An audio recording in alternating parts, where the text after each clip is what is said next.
계시면 한번 인사하겠습니다. 우리 교회학교가 우리의 미래입니다. 이렇게 인사하겠습니다. 교회학교가 우리의 미래입니다. 아멘. 오늘은 설교보다 우리 교회학교 신년이기 때문에 제가 약간 강의라고 생각하시면 좋을 것 같습니다. 아시는 분은 아시고 또 모르시는 분은 모르시겠지만 제가 교회에서는 교육에 대해서 말씀을 드릴 기회가 별로 없지만 나름 교육의 전문가입니다. 그래서 교회에서는 이렇게 나눌 시간이 없는데 기회가 있을 때마다 잠깐 함께 나누려고 합니다. 제가 월요일은 신학교에 가서 이제 학생들을 가르치는데요. 지금 두 학교에서 이제 박사학위 학생들을 가르칩니다. 그 중에서 기본적으로 다루는 그런 내용 중에 가장 기본적인 건데 함께 우리가 이러한 그 강의를 통해서 우리 교회학교 선생님들이 지금 어떤 것에 대해서 제일 어려움을 겪고 있는가, 오늘 교사들이 힘들어하고 있는 그 부분에 대해서 실제적으로, 사회적으로, 국가적으로, 가정적으로, 또 교회적으로 교사들을 어렵게 하고 있는 그런 내용들에 대해서 함께 우리가 말씀을 나누려고 합니다. 제가 자료를 나눠드렸는데 사실은 소제목들만 이렇게 모은 거예요. 원래 이거 한 3시간쯤 하는데 오늘은 30분 안에 그렇게 해결하려고 제가 요 강의안을 드렸고 큰 제목만 이렇게 나누어 드렸습니다. 여러분, 누구를 가르친다고 하는 것은 정말 힘든 일이죠. 누구를 가르치는 것은 어렵습니다. 왜냐하면 사실은 부모들도 자녀를 가르치기가 얼마나 힘듭니까?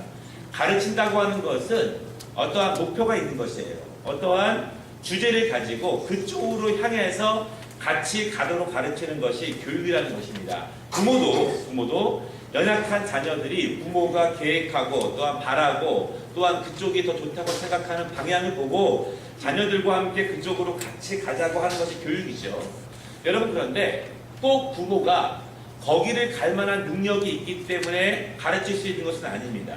예를 들면 제가 설교하는 그대로 모든 것을 다 그대로 살기 때문에 가르칠 수 있느냐? 그것은 아니에요. 그럼에도 불구하고 우리가 저 목표, 저쪽에 있는 것이 강건하고 좋고 행복하고 배움을 받는 사람들에게 더 강건함을 줄 것이라고 믿음이 있기 때문에 저것을 같이 가르치는 것이죠. 그런데 가르치면 항상 어려움이 있습니다.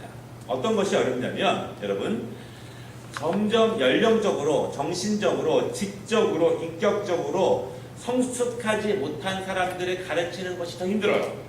그러니까 누가 제일 힘드느냐? 사실 유치부가 힘듭니다. 주일학교가 힘들어요. 학생회가 힘듭니다. 성인들을 가르치는 것은 조금 낫습니다. 왜냐하면 어느 정도 인격적인 형성이 돼 있고 어느 정도 예의가 있고 어느 정도 성실성이 있기 때문에 사실은 조금 더 쉽습니다. 여러분, 우리나라에 뉴스를 보면은 사건 사고가 많이 있죠. 막 어린이집, 유치원에서 많이 있잖아요. 그렇죠? 그럴 때일수록 교사들의 성숙함이 더 요구되는 거예요. 왜냐하면 그 어린아이들은 정신적으로, 심리적으로, 지적으로 많이 미성숙하기 때문에 웬만큼 교사들이 성숙해서는 그렇게 연약한 아이들을 잘 양육하기가 쉽지 않기 때문에 그렇습니다. 또 우리 교회도 그렇습니다.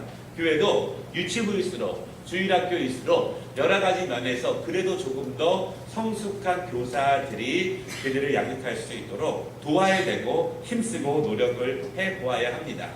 그럼에도 불구하고 누구를 가르친다고 하는 것은 항상 힘듭니다.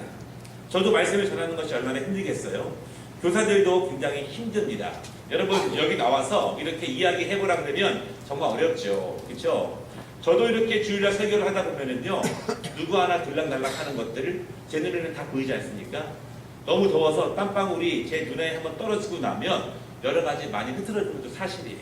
그만큼 누구에게 가르친다고 하는 것은 쉬운 일이 아닌데 지금 우리나라의 교회학교, 특별히 교회학교에서 교사들을 어렵게 하고 있는 것이 무엇인가에 대해서 간단하게 한번 우리가 보려고 합니다. 첫째로는요, 일단은 인구 감소예요. 인구의 감소라고 하는 것은 우리나라의 교육 인구가 감소되기도 하지만 기독 학생들의 인구도 감소됩니다. 여러분, 지금 보통 우리나라의 인구가 이제 부모 세대의 절반이다 이렇게 말을 할 때 부모 세대를 말하는 것이 보통 69년생, 70년, 71년, 72년생 부모들의 그 자녀들이 보통 부모들의 인구보다 절반이 조금 밑돈다 이렇게 이야기합니다. 일단 자녀들의 숫자가 인구적으로 부모 세대의 50%가 채 되지 않습니다. 또 한 가지는 여러분 아시는 것처럼 5년에서 10년 후가 되면은 정확하게 우리나라 대학교 중에서 60개 정도는 다 문을 닫아야 돼요. 그만큼 인구가 급속하게 줄어든다고 말합니다. 부모 세대에 있어서는요, 이 유아 사망률이 많았습니다. 태어나서 얼마 후까지 죽는 사람들이 많이 있었는데요. 도리어 지금은 그때보다 유아 사망률은 거의 없지만 20세 이하, 20세가 태되기 전에 죽는 숫자가 사실은 20배 이상으로 늘었습니다. 왜냐하면 다칠 수 있고 사고 날 수 있는 환경이 훨씬 더 많이 늘어났기 때문에 병으로 죽는 것이 아니라 그런 각종 사고와 질병과 또한 자살로 인해서 20세 이내에 죽는 숫자가 20배 이상입니다. 그래서 사실은 인구가 이렇게 줄어들 수 있는 여지가 굉장히 많이 있어요. 여러분 예를 들면 1985년생을 기준으로 해서 태어날 때 성비가 남자가 111, 여자가 100 이렇게 됩니다. 그러니까 여자가 100명이면은 남자가 111명이라는 것이죠. 그런데 그 사람들이 한 20살쯤 됐을 때 비교를 해보면 105대 100으로 바뀌었어요. 그럼 나머지 6명 어디 가 있느냐? 20살 이전에 사고로 운명을 달리했습니다. 남자들이 훨씬 더 많습니다. 남자들이 다치거나 사고 나거나 또 자살률도 남자가 조금 더 많습니다. 그래서 이제 인구가 과거보다 훨씬 더 줄어들었다고 하는 것이 이 교회학교가 줄어든 가장 첫 번째 원인입니다. 여러분 그런데 이제 인구 비율 말고 그러면 남아있는 숫자를 가지고 교회 출석률, 신앙률로 봐도 사실은 조금 더 줄었습니다. 인구만큼 줄은 것은 아니지만 사실은 부모들이 자녀들을 교회로 데리고 나오는 비율이 훨씬 줄었다는 거예요. 과거에는 기독 신자들이 100명이라고 하면은요, 최소한 90명에서 95명들은 다 그 교회에 나옵니다. 그 교회가 아니더라도 다른 교회는 나가요. 그런데 지금은 100명이 어른 숫자라고 하면은 그 자녀들이 교회에 나올 확률이 60에서 70%밖에 안 됩니다. 자녀들이 어디가 있느냐?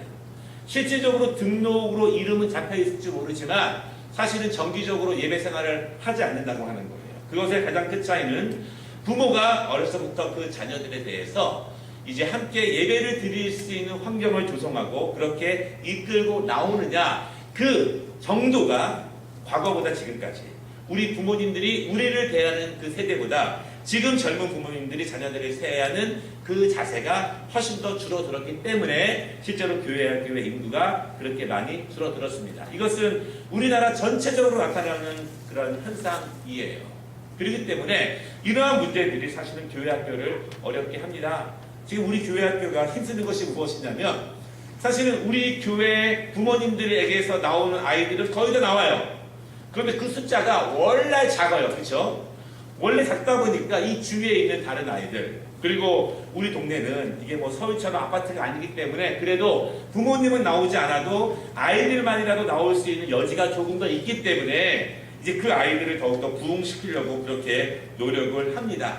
여러분 그러므로 우리 어른 세대가 과거에 막 주일학교가 많았던 시대, 그 시절을 아무리 얘기해도 소용이 없습니다. 이미 사회적으로 인구적으로 그러한 것은 지나가 버렸습니다. 그리고 신앙적으로도 많이 지나가 버렸기 때문에 그렇다면 중요한 것은 무엇이냐면 이렇게 변화된 사회적 구조 가운데에서 우리가 어떻게 지혜를 모아서 그 다음을 준비해 나아가느냐, 그것이 교회학교의 굉장히 중요한 그런 모습이에요. 두 번째로 교회학교 교사들이 힘들게 하는 것이 있는데요, 이 학습 환경이 변했다고 하는 것입니다. 크게 말하면 과거보다 지금 아이들이 배워야 할 것들이 훨씬 더 많다는 거예요. 여러분 혹시 40대 후반에서 50대 초반에 우리 어르신들 과거에 우리가 학교 갔다 오면은요, 초등학교 때 집에 오면 별로 할 것이 없었어요. 노는 게 주로 일이에요. 근데 지금은 놀 수 있는 사람들이 별로 많지 않습니다. 지금은 학원을 가야 될 것도 많이 있고 뭐 피아노라든가 예체능이라든가 그런 모습들이 훨씬 더 많고요. 과거보다 사교육의 현장이 훨씬 더 많아졌어요. 저는 결단코 유치원을 다녀본 적이 없습니다. 저는 초등학교 때까지도 학원을 못 다녀봤어요. 한 번도. 못 다녀본 거거든요. 주위에 별로 없기도 했지만 지금은 사교육이 훨씬 더 많아졌기 때문에 아이들이 배워야 할 것들이 많아졌습니다. 여러분 그것이 왜 문제가 되냐면 어린이, 특히 주일학교나 유치부 아이들의 이 지적 능력은요, 무한대는 아닙니다. 뇌도 계속 발전해 갑니다. 물론 아이들이 더욱더 공부하면 공부할수록 지적으로 많은 걸 채울 수 있지만 사실은 6학년이라든가 중1까지의 그 뇌가 차지할 수 있고 또한 잘 운행될 수 있도록 돌아갈 수 있는 용량이 많지는 않습니다. 그런데 거기에 과거보다 훨씬 더 많은 지식적인 것들이 복합적으로 들어가야 되고 예체능도 들어가야 되고 또 플러스 이 놀이문화가 발달하기 때문에 게임도 들어가야 되고 또한 거기다가 하나님의 말씀도 들어가야 되기 때문에 아이들이 굉장히 다른 것들이 들어가기 때문에 그것을 종합할 수 있는 능력들이 굉장히 소홀해지게 돼요. 현실적으로 불가능합니다. 불가능하다는 거예요. 그래서 사실은 아이들이 그 학습량이 많다고 해서 모든 것을 소화할 수 있느냐, 그것은 완전히 다른 문제고 그 다양성 가운데에서 하나님의 말씀에 대한 것도 그 안에 중요한 역할을 차지하게끔 해야 되기 때문에 더 어려워지는 거예요. 과거에는요, 아이들이 지식적인 그 머리에 들어가는 것들이 3, 4개 중에서 말씀이 하나였다면 지금은 10수십 가지 중에서 말씀이 하나가 됩니다. 그러므로 그 비중이라든가 중요성이 더 줄어들 수밖에 없습니다. 세 번째로는 가치 체계가 변했다고 하는 것이죠. 여러분 지금은 포스트 모더니즘 이렇게 이야기합니다. 여러분 이 세상은요, 보이지 않지만 분명한 흐름 가운데 변하게 됩니다. 우리가 흔히 얘기해서 종교개혁 15세기, 16세기거든요. 그때까지는 무엇이 중요했냐면 신중심이에요. 하나님 말씀과 교회가 모든 것들을 다 판단합니다. 예를 들어서 과학적인 것, 정치적인 것, 왕과 황제, 교회가 다스렸죠. 과학적인 것, 천동설, 지동설, 교회가 다 억누릅니다. 교회, 신적인 성경을 중심으로 해서 세상을 해석하는 것이 대부분이었습니다. 그 다음은 우리가 아는 것처럼 계몽주의 시대, 또한 이 르네상스, 그리고 그 전에 산업혁명을 통해서 이제는 신 중심이 아니라 인간의 이성의 활동을 통해서 사회를 바라보기 시작했습니다. 여러분 그래서 이제 18세기 이후부터는요, 여러분 인간들이 연구하고 과학적으로 개발하면 우리가 누릴 수 있는 가장 완벽한 삶을 누릴 수 있다고 다 믿었어요. 믿었습니다. 왜냐하면 여러분 18세기에 산업혁명이 왜 중요하냐면 그 전까지는요, 농경사회예요. 비가 안 오면 먹을 것이 없어지는 거예요. 저장도 오래 하지 못합니다. 물물 교환밖에 하지 못합니다. 그러나 산업혁명을 통해서 물건을 만들어 놓고 잉여, 재워놓을 수 있고 또 그것을 통해서 여분의 양식을 더 만들어낼 수 있는 것이 산업혁명이에요. 그로 인해서 사실은 인간의 지성과 이성을 통해서 더욱더 강건한 이 유토피아적인 세계를 만들 수 있다고 믿었습니다. 얼마나 과학이 발달했어요, 여러분? 여러분 지금 전 세계가 누리고 있는 과학적인 발견은요, 지금으로부터 150년 이내에 거의 다 만들어진 거예요. 그리고 지난 30년 동안 발전한 것이 지난 2000년보다 훨씬 더 많이 발전하게 되었습니다. 왜냐하면 그 축약된 지식들이 모아졌기 때문에 그렇습니다. 여러분 그런데 이 계몽주의와 현대주의적인 이 철학관과 과학관 가운데에서 인간의 이성적인 힘으로 모든 것을 만들 수 있다. 이것이 무너진 것이 무엇이냐면 이것이 바로 세계 1차 대전과 2차 대전이에요. 인간의 모든 과학적인 힘으로 아름다운 세상을 만들 수 있다고 믿었지만 인간들이 만들어낸 무기를 가지고 훨씬 더 많은 사람들이 죽게 되었습니다. 과거의 원시시대 때에는 활 하나로 한 명인데 이제는 조그만 폭탄 하나로 수천 명, 수만 명이 죽어가게 되는 거예요. 그래서 그때 나온 것이 무엇이냐면 인간의 능력으로 이 땅을 온전하게 만들 수는 없다. 이렇게 말을 하면서 이제 모더니즘, 현대주의라고 하는 것이 무너지게 돼요. 그 다음에 나타나는 것이 무엇이냐면 포스트 모더니즘이라고 하는 거예요. 다시 말하면 다원성의 문화입니다. 여러분 제가 한 가지 예를 들어 드릴게요. 과거에는 제가 설교하다가 여러분 이것은 이렇습니다 라고 하면 여러분들이 아멘 하고 그대로 믿습니다. 근데 지금 어떠냐면은 제가 이렇습니다 라고 얘기하면 목사님 그거는 목사님의 의견이고 제 생각은 다릅니다 이거예요.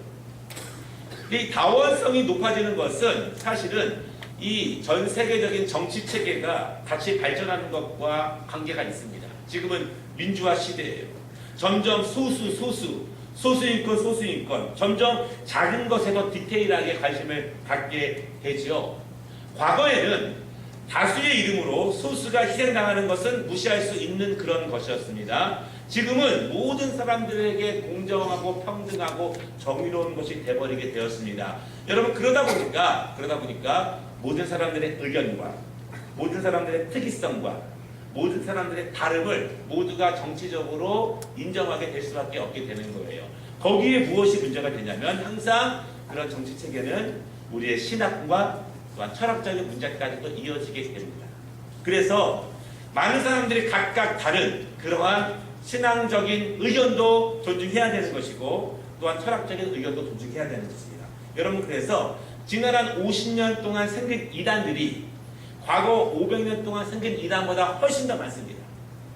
사회가 그렇게 민주적으로 발달하게 되고 그리고 포스트 모더니즘에 되면서 모든 사람들의 의견, 다원주의라고 하는 거예요. 그러면서 이제 하나님을 믿음으로써 절대 구원이 있는 것이 아니라 모든 종교라든가 모든 사람, 그래서 배타적으로 굴지 말고 서로 잘 지내야 되고 사이좋게 지내야 되고 이러한 것들이 우리 안에 들어오게 됩니다. 여러분 이러한 것이 교사들을 힘들게 하는 거예요. 절대적인 가치체계가 없는 거예요. 예를 들면 부모가 그렇습니다. 너 오늘은 교회에 가야 돼. 학원 안 가더라도 오늘 아르바이트 안 가더라도 교회 가야 돼. 이것이 생명이야. 이러한 절대적인 체계가 있기도 했었지만 이제는 아니라는 거예요. 그래 다음에 가면 되지. 그래 너 커서 가면 되지. 아니야. 교회 가는 것보다 학원 가는 것이 더 중요할 수 있어. 중심이 움직이게 되면 바뀌는 거예요. 그 중심이 움직이고 하는 것, 중심이 하나가 아니라 중심이 여러 사람의 상황과 그 사람의 생각에 따라 달라지게 되는 것, 이것이 이러한 포스트모더니즘의 한 모습입니다. 그래서 시편에서는 이걸 뭐라고 표현하고 있냐면 터가 무너지고 이렇게 말하는 거예요. 근간, 기본이 되는 것이 무너진다고 하는 것인데 그런 것들이 민주적인 어떤 모습들과 그리고 다양성들이 더욱더 강조되면서 그렇게 넘어가게 됩니다. 여러분 다 그래요. 예를 보십시오. 제가 예를 든 적이 있었지만 미니스커트를 처음 입었을 때에는 배꼽팁을 처음 입었을 때에는 뭐라고 말을 하지만 지금은 그렇게 말하면은 성추행되는 거예요. 문제 되는 겁니다. 점점 그렇게 인간의 사고라는 것이 그렇게 모든 것이 자연스러워집니다. 물론 모든 사람들의 인격과 다 존중해야 되는 건 맞아요. 그런데 그 안에서 영적인 것과 신앙적인 것을 우리가 구분해낼 필요는 있다는 것이에요. 그렇죠?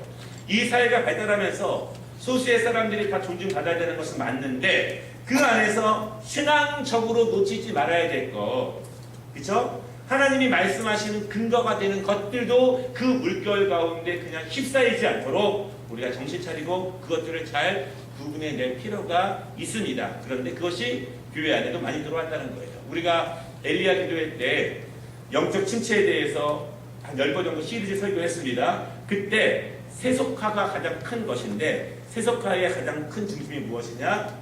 과거에는 금지되었던 것들이 이제는 자연스럽게 된 것들, 그것이 세속화의 중요한 모습이라고 말씀을 드렸어요. 제가 넘어가겠습니다.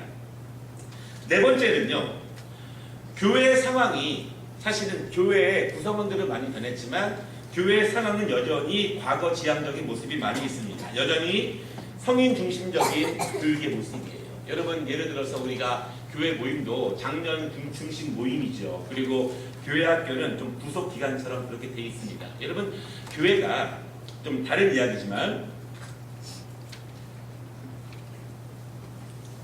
교회가 성장하기 위해서 교회가 부흥을 해야 한다면 교육적인 부분에 투자하지 않고 준비하지 않고는 부흥이 절대 안 됩니다.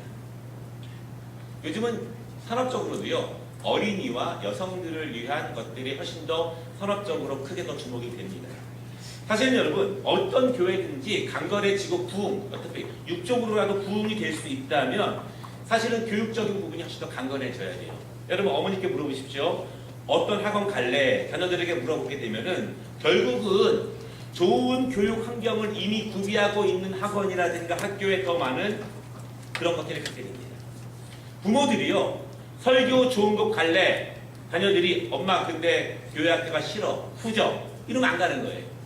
그렇죠? 그런데 설교는 거기서 거기에요. 그런데 자녀들이 조금 더 적응할 수 있고 자녀들이 조금 더 편안하게 즐겁게 지낼 수 있는 것이라면 사실은 그런 교회를 찾는 것이 맞습니다. 그래서 큰 교회는 점점 더 커지는 것이고 작은 교회는 점점 더 교회 학교가 어려워질 수밖에 없는 거예요. 우리 교회는 중간 정도에 있습니다.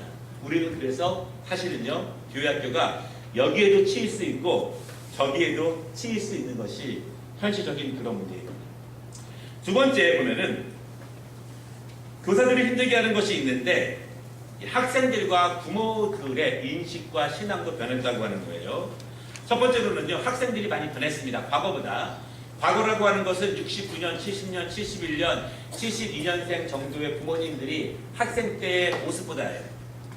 첫째로 여러분, 현재 초등학교 학생 중에서 4명 중에 1명은요, 정서, 행동, 심리 여러 가지 요즘은 그런 분석들이 되게 많지 않습니까? 그런 데 중에 한두 가지 정도의 어려움을 가지고 있는 비율이 과거보다 월등하게 높습니다. 높다는 거예요. 그래서 정신적으로 심리적으로 사회성을 가지고 많이 도울 필요가 있습니다. 과거처럼 그냥 하나 이야기하면 일사불란하게 이루어지던 그런 현실은 아니라는 그런 이야기예요. 그리고 교사들이 보다 전문성을 가지고 아이들을 조금 더 디테일하게 돌봐야 한다는 것도 사실은 그 책임 안에 있습니다. 저는 잘 모르겠지만 일반 일상학교 선생님들도 과거에 비해서 아이들 양육하기가 너무너무 힘들다는 이야기를 많이 듣게 됐습니다. 여러분, 그리고 놀이문화가 변해졌죠. 근데 재밌습니다. 놀이문화가 변하는 것들이 어떤 흐름이 있어요. 예를 들어서 과거에는 그냥 동네에서 뛰어노는 거였죠.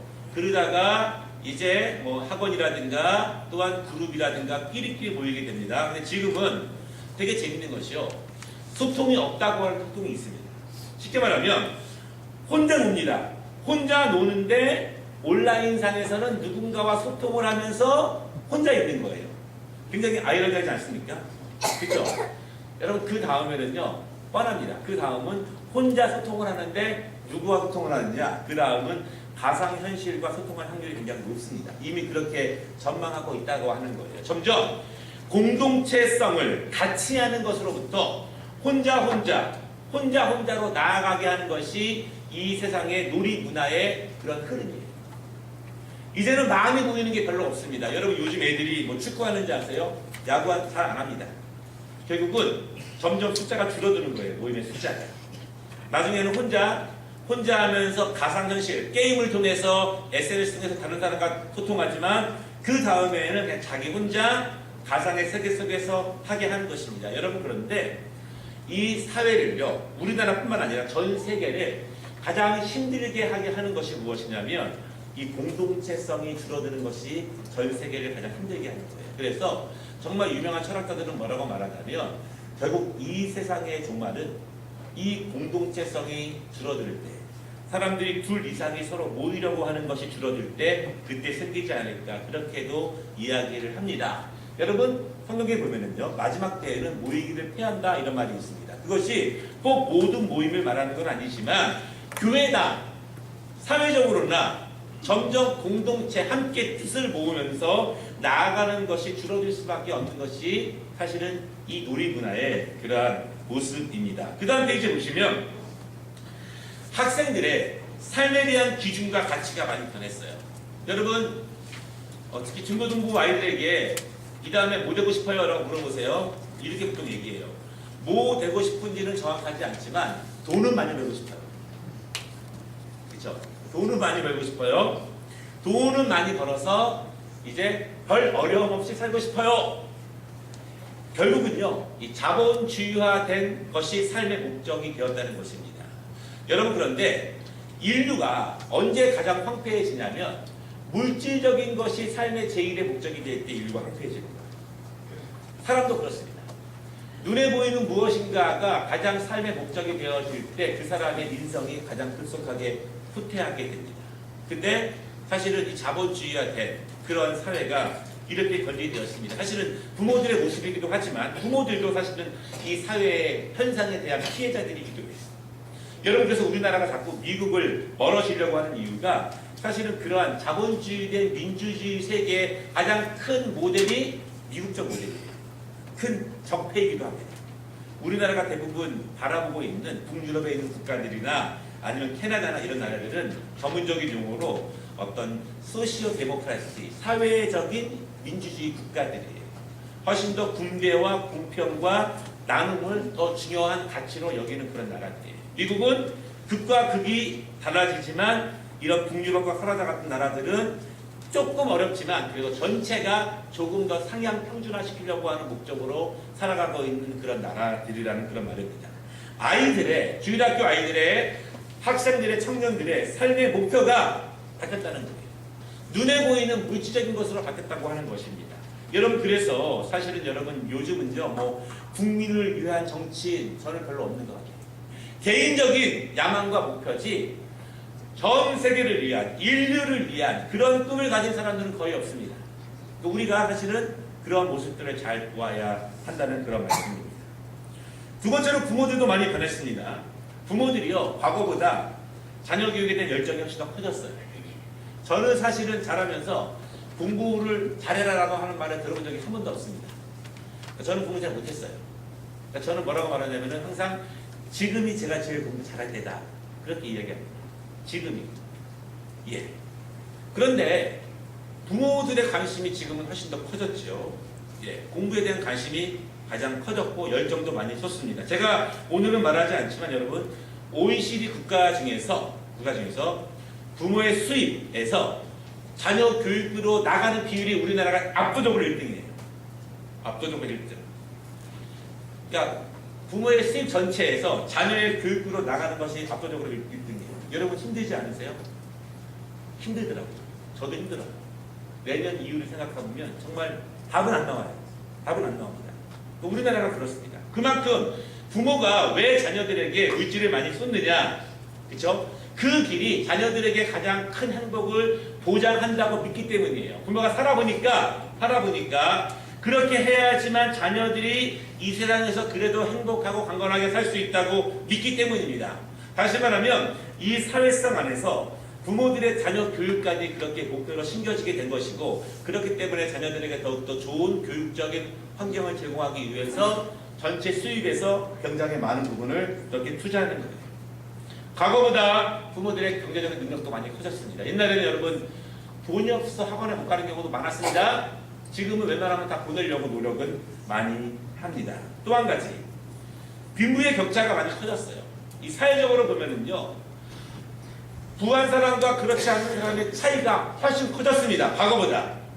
여러분, 이 부의 차이는 무엇을 나타내냐면 결국 교육 환경의 제공의 차이를 나타낼 수밖에 없는 거예요.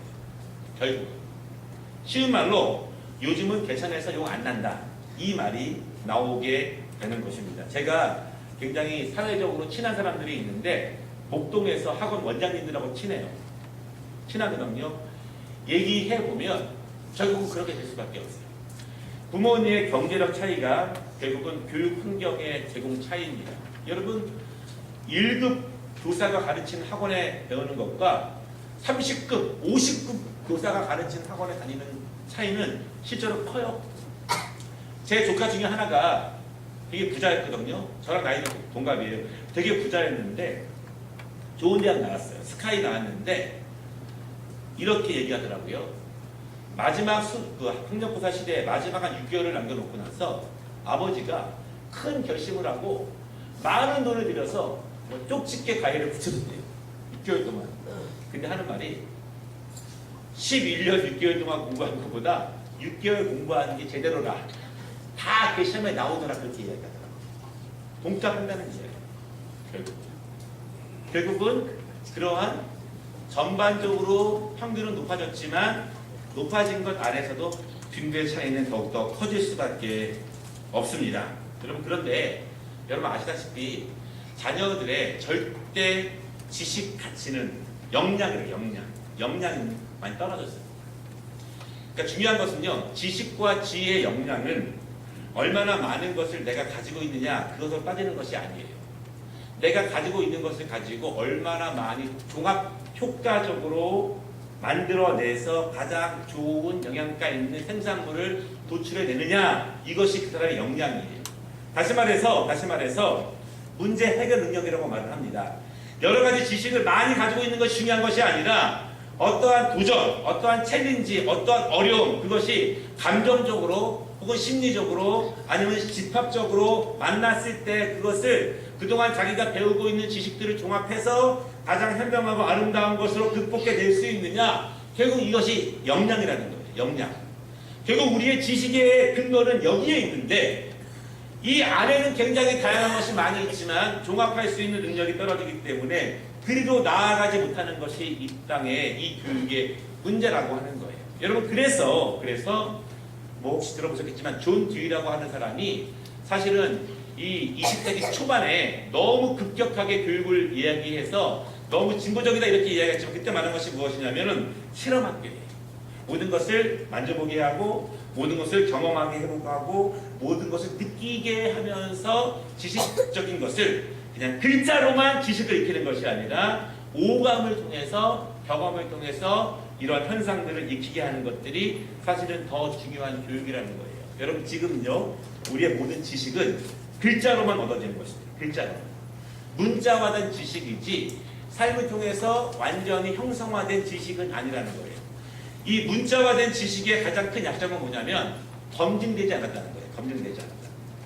근데 만져보고 느껴보고 냄새 맡아보고 한번 실험해본 것은 어느 정도 연습이 되어 있기 때문에 유사하거나 그 다음에 어려운 문제를 만났을 때 해결할 수 있는 확률이 훨씬 더 높아질 수밖에 없습니다.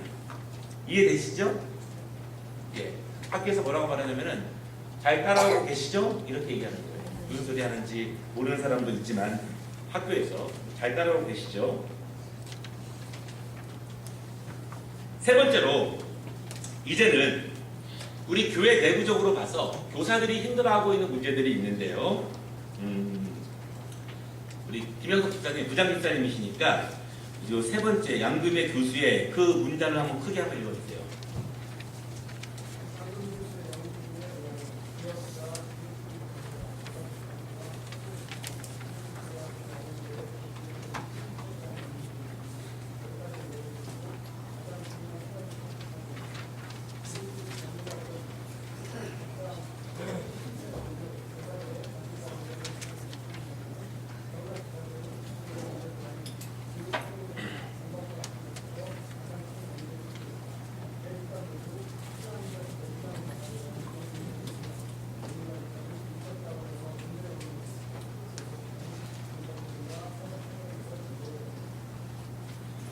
김선영 자매님, 양금교수 알죠?